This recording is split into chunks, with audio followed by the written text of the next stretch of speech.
Hi, it's Love 84 Aria Voice and it's T Limited, and I just wanted to do a blog regarding stingy bankers. Banks, where we keep all our money, stingy fuckers. And before I get started, I just want to show my hoodie. The Native American chief, the legends of Turtle Island, First Nations, whose land, the land of the continent, what's been known as America. Well, it was originally called Turtle Island in the north by the natives, or some native tribes in the south of indigenous America. It's called Anahuac-Tewantinsuyu. So I just want to show my support and solidarity with all the First Nations, whether indigenous America or Aboriginal Australia. So yeah, I just wanted to get that, show that hoodie. Got off eBay. If you know any other indigenous clothing lines, just tag me and send me the link on my Instagram. Yeah, so that was that. So back to what I wanted to talk about, stingy bankers.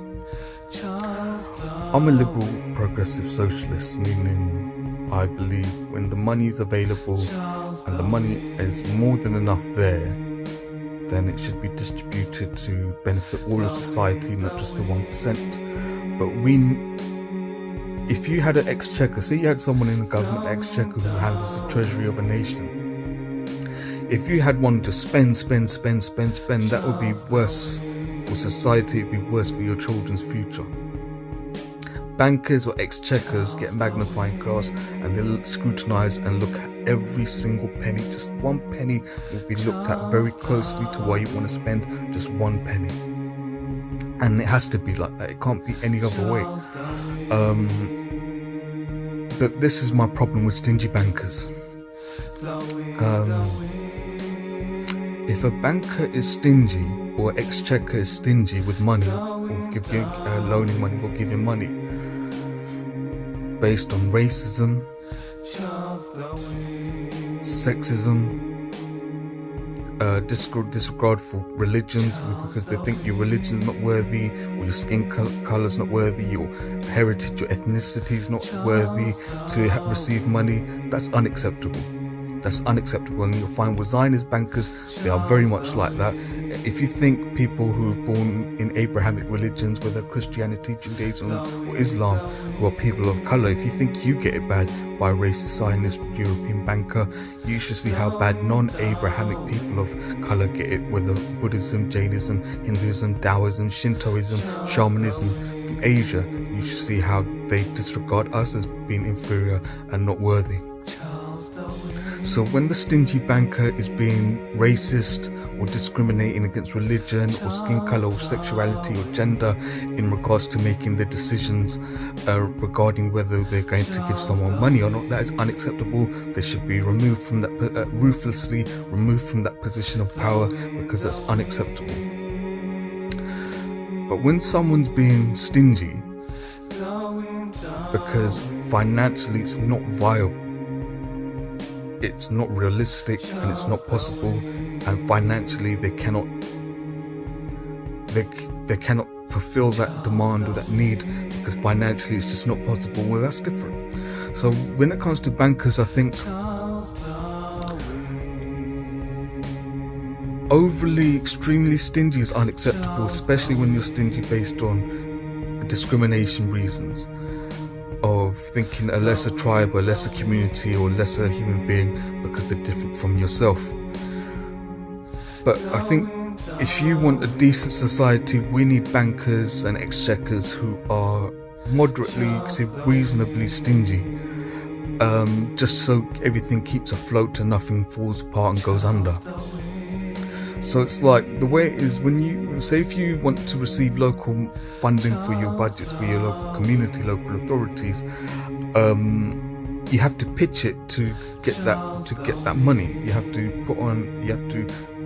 communicate to those who control the finances of the treasury and explain to them why you should be given X amount of money.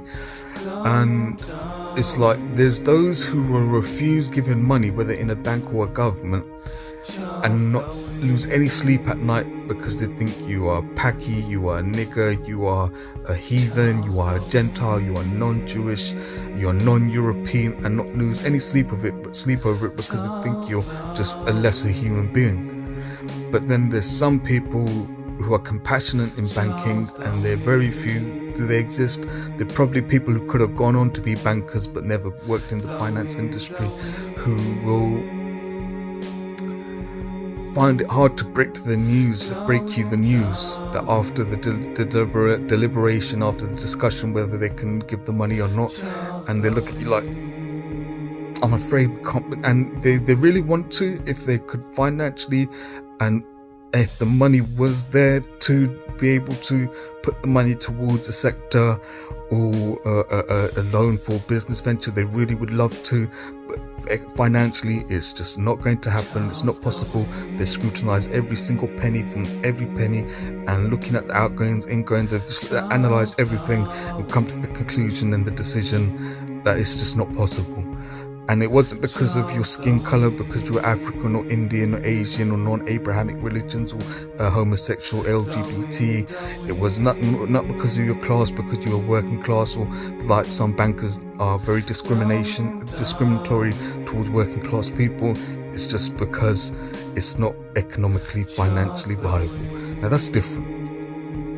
But people who, like, I'm repeating myself, but people who think it's not possible because you're a working class community and we'd rather not put this money towards working class people, we'd rather keep it for our upper class selves, that's wrong.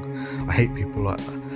So yeah, I just wanted to say that. So moderately stingy bankers are important, because if you look at back people that give money to local authorities and all they do is spend, it goes under them, they're left fucked, and there's nothing else they can do. They have to go for a bailout, and it's you need people who are stingy, but not stingy based on discrimination.